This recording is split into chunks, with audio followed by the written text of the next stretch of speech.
el señor Torres. Y ahora venía a hablar con usted de Gaza y me ha parecido hablando de cualquier cosa menos de Gaza. Yo no sé si es que hoy no es mi día o es que este gobierno en el que usted forma parte es una casa de locos sin encargado. Bien, sé que el motivo de esta tercera comparecencia suya ante esta Cámara es muy otro, pero aún así no quiero dejar pasar ni medio segundo en esta tribuna sin antes rogarle, sin antes requerirle, sin antes exigirle que antes de abandonar este hemiciclo condene con absoluta rotundidad los asesinatos de civiles pertenecientes a las distintas minorías religiosas y étnicas que se están contabilizando ya por centenares, no sé si por miles en Siria, y respecto de los cuales su ministerio ha venido guardando algo peor que un sonrojante silencio. Porque créame, señor ministro, colgar un tuit de 3 miserables líneas expresando su preocupación por la violencia de los últimos días en Siria y recomendando que ésta sea investigada, para eso casi preferiría que hubiese permanecido callado del todo y nos hubiese ahorrado su dosis semanal de confortable equidistancia, la confianza de que nuestros vecinos y aliados le hubieran supuesto demasiado ocupado tomando parte en la fiesta grande del sanchismo, el 8M, en el que a usted le corresponde todos los años sacar a pasear en la procesión la imagen de la santísima política exterior feminista. Pero no se alarme, señor Álvarez, se lo voy a poner fácil. Saque usted papel y lápiz y anote. Los Estados Unidos condenan a los terroristas islamistas radicales, incluidos los yihadistas extranjeros que asesinaron a personas en el oeste de Siria en los últimos días. Los Estados Unidos apoyan las minorías religiosas y étnicas de Siria, incluidas las comunidades cristiana, drusa, alawita y kurda, y ofrecen sus condolencias a las víctimas y a sus familiares. Las autoridades provisionales de Siria deben exigir responsabilidades a los autores de estas masacres contra las comunidades minoritarias de Siria. Ahí lo tiene. Sin más trabajo que donde pone Estados Unidos poner España y donde firma Marco Rubio hacer una rúbrica en donde ponga José Manuel Álvarez. No hace falta más. Claro, conciso, contundente, llamando a los agresores por su nombre y a los agredidos por el suyo, mostrando ese mínimo de empatía con las víctimas que las horrendas imágenes que estamos viendo exigen y demandando de las autoridades responsables medidas contundentes e inmediatas. Claro que para que eso sea posible sería menester que usted tuviese la conciencia limpia y no creo que sea el caso.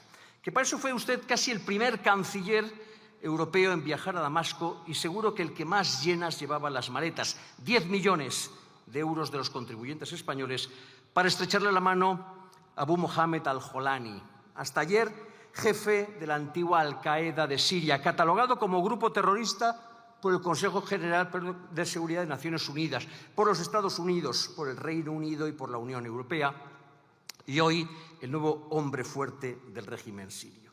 Por cierto, ¿le contó a al-Jolani cuánto le disgustan a usted los hombres fuertes en la política internacional?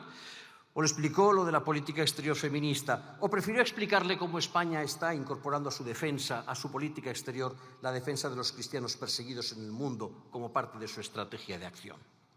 Y, por cierto, ya que estamos en la región, en octubre del 2022, a raíz del asesinato de Mahsa Amini por parte de la policía de la moral del régimen islamista iraní, usted hizo patente su total rechazo a la persecución que sufren las mujeres y las niñas iraníes que participaron en las manifestaciones de protesta subsiguientes y advirtió de que se aplicarían sanciones si no remitía la represión. Pues bien, como seguramente sabrá, desde entonces hasta acá el régimen islamista iraní no ha hecho sino incrementar la represión contra disidentes de todo tipo, perfectamente documentadas, por lo demás, en los informes de Amnistía Internacional o del Consejo Nacional de la Resistencia iraní, y que dan cuenta de un sustancial aumento de las detenciones arbitrarias, de las torturas, de la violencia sexual en las cárceles y de un uso generalizado de la pena de muerte como instrumento de terror. Solo el año pasado el régimen islamista iraní ahorcó a 1.000 personas, entre las que se cuentan 34 mujeres y 3 menores. Una cifra sin precedentes en los últimos 30 años y que además supone el 74% del conjunto de las ejecuciones registradas a nivel mundial. Estamos esperando su respuesta. El pasado 26 de febrero el Senado de España las condenó por unanimidad. Vox presentará en breve una proposición no de ley para que el Congreso haga lo mismo. Pero ¿para cuándo podemos esperar que el señor ministro esté a la altura de los ciudadanos en cuyo nombre viaja por todo el mundo? No le entretengo más. Como le decía al comenzar, sé bien que el motivo de esta tercera comparecencia suya ante esta Cámara es muy otro. Pero ojo, no es porque yo sea muy listo, sino porque es usted muy cansino. Esta es su tercera comparecencia ante este Pleno en lo que llevamos de legislatura y, sorpresa, sorpresa, no ha venido usted a hablarnos ni de Ucrania, ni de Rusia, ni de la verja de Gibraltar, ni de la aduana de Melilla, ni de los aranceles de Trump, ni de los insultos de Sheinbaum. Ha venido usted a hablarnos de Gaza, justo del mismo asunto del que a instancias de Podemos y de Esquerra ya nos habló en su segunda comparecencia, que resultó ser el mismo asunto respecto del cual, a instancias de los mismos grupos, nos habló usted en su primera comparecencia de la legislatura. 3 comparecencias y las 3 sobre Gaza. Entiéndame, no soy yo quien piensa que esta es una cuestión baladí, es una cuestión seria y es una cuestión compleja. Eso es lo que me llama la atención, el milimétrico encaje entre la farisaica preocupación de Esquerra, de Podemos y de Bildu por el infortunio de los gazatíes y la entusiasta disposición de una persona tan ocupada como usted como para venir a hablarnos del tema una vez cada 3 meses. Llámeme conspiranoico, pero tengo la sospecha de que usted se siente mucho más cómodo rajando sobre Trump y sobre Netanyahu en este hemiciclo, con Esquerra, con Podemos y con Bildu, haciendo las veces de trío la, que abordando los problemas reales de España en el extranjero. Pero vayamos al grano. Usted viene a hablarnos de la posición de España ante la voluntad mostrada por Estados Unidos e Israel de iniciar un plan de limpieza étnica en Gaza para expulsar a su población y ocupar y apropiarse del territorio palestino. Cosa abracadabrante, siendo, como es usted, ministro de un gobierno que acaba de ponerse manos a la obra para impedir que se presenten denuncias basadas en simples recortes de periódicos. No todo vale. Con 4 recortes de prensa no se puede admitir a trámite una denuncia, declaraba no hace mucho su compañero de bancada, Óscar López, al que tendrá que explicarle usted que tal vez una denuncia no, pero sí una comparecencia con 4 recortes basta. Porque, ¿qué tiene usted sobre la mesa para hablar del plan de Trump sobre Oriente Medio, más allá de 4 recortes de prensa pergeñados a partir de unas declaraciones intencionadamente provocadoras del presidente de los Estados Unidos y de un vídeo disparatado, no quiero quitarle la ilusión, pero se lo tengo que decir, hecho con inteligencia artificial, no real, sobre esta cuestión? Yo no sé, señor ministro, cuánto va a durar esta legislatura, si va a ser corta o larga, pero si cada vez que Trump tiene una ocurrencia o hace unas declaraciones antisonantes vamos a tener una sesión de comparecencia de su señoría, la legislatura se nos va a hacer interminable. Y que más va a disfrutar, y quien más va a disfrutarlo será, siquiera sea desde la distancia, el propio mandatario norteamericano. Y es que el mal llamado plan de Trump para Gaza no es sino otra calculada provocación por parte del presidente de los Estados Unidos para suscitar un debate sobre el futuro de la franja que, en su opinión y la de muchos observadores, se encontraba en buena medida anquilosado. No lo digo yo, lo dice su consejero nacional de seguridad, Mike Waltz, para quien, a falta de alguna solución realista sobre cómo se va a limpiar kilómetros y kilómetros de escombros que ha dejado la guerra en Gaza, el hecho de que Trump ponga sobre la mesa algunas ideas audaces y frescas y nuevas no creo que deba criticarse de ninguna manera. Creo que va a hacer que toda la región venga con sus propias soluciones si no les gustan las soluciones del señor Trump. Un punto de vista compartido por la CNN, nada sospechosa de trumpismo, quien, tras calificar la idea del presidente de los Estados Unidos como audaz e improbable a partes iguales, señaló que probablemente fueran tan descabelladas sus propuestas para obligar a otras naciones a intervenir con sus propias propuestas para el enclave palestino. De modo que aquí estamos, señor ministro, usted, yo y el resto de los portavoces parlamentarios bailando al son que toca desde Mar-a-Lago el nuevo presidente de los Estados Unidos. Igual que lo han hecho en los últimos días, aunque no lo crean, el presidente egipcio y los restantes líderes de la Liga Árabe, cuyo plan para la recuperación temprana, para la reconstrucción y el desarrollo de Gaza, presentado en la cumbre del 4 de marzo en El Cairo, tiene como primer destinatario no el pueblo gazatí, sino la Casa Blanca, que en los próximos días procederá a analizarlo, a valorarlo y, por supuesto, a enmendarlo. Lo ha dejado claro el portavoz del Consejo de Seguridad Nacional de la Casa Blanca, Brian Hughes. El presidente agradece las aportaciones de nuestros socios árabes en la región. Está claro que sus propuestas han llevado a la misma a sentarse a la mesa en lugar de permitir que este asunto se convierta en una crisis aún mayor. Aunque no será necesario esperar mucho para saber dónde están los escollos de ese plan, señor Álvarez. Déjeme que se lo diga yo. En primer lugar, el plan propuesto por la Liga Árabe no será viable mientras Hamás no sea derrotado militarmente y marginado políticamente. Hamás ha estado, está y va a seguir estando consagrado a la tarea de erradicar a Israel del mapa, de modo que todo lo que no sea su efectiva desaparición no pasará de ser un parche provisional prólogo de una más que probable reanudación de las hostilidades. Termino, señoría. La conformación de un gobierno de carácter técnico y con un mandato de 6 meses no satisface de modo alguno esa exigencia, y menos aún si sus integrantes acabarán siendo negociados con Hamás.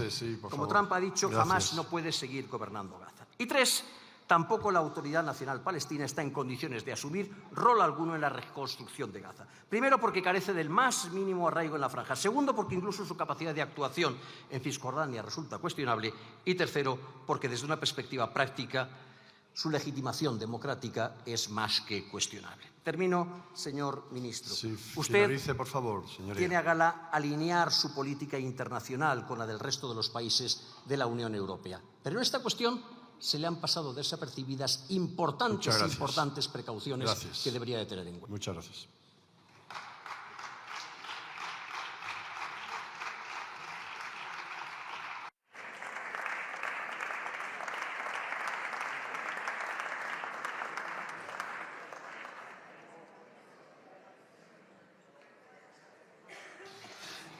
Con la venia, señora presidenta, me ha recriminado usted, señor ministro, que no haya hecho referencia alguna en mi intervención al caso de Ucrania.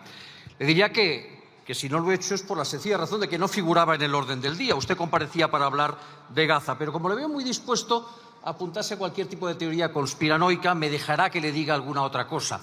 La primera vez que yo dije que Putin era un autócrata centralizador fue hace 23 años.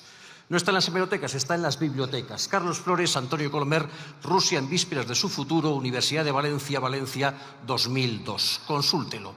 Le llevo unos cuantos años, si no unas cuantas décadas, señalando el carácter autocrático e imperialista del régimen político ruso.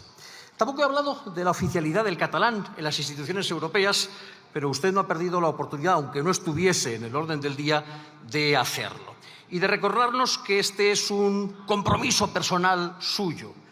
Le agradecería que eso que nos acaba de contar lo contase en todas partes, en todas las cancillerías europeas, en todas las instituciones europeas y en el propio Parlamento. Que esto es un compromiso personal suyo y de su partido, que carece de cualquier tipo de mandato parlamentario, legislativo o no legislativo al respecto. Muy al contrario, el pasado 13 de febrero de este mismo año, a propuesta de este partido y con el voto favorable del Partido Popular, la Comisión de Unión Europea de estas Cortes Generales aprobó una proposición no de ley instándole a usted a cesar en todos los intentos, en todas las maniobras y en todas las negociaciones encaminadas a utilizar las lenguas regionales, a imponer la utilización de las lenguas regionales españolas en las instituciones europeas. Cuénteselo eso también a los cancilleres con los cuales se reúna, a la presidenta del Parlamento Europeo o a la presidenta de la Comisión Europea. Cuénteles también que en esta aventura va usted no solo sin el consentimiento, sino en contra del consentimiento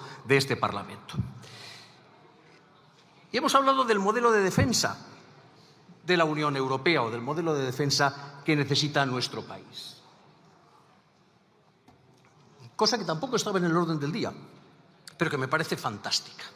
Me parece fantástica porque convendría, sí señor, le emplazo a hacerlo, tener un debate sobre el modelo de defensa que queremos para nuestro país.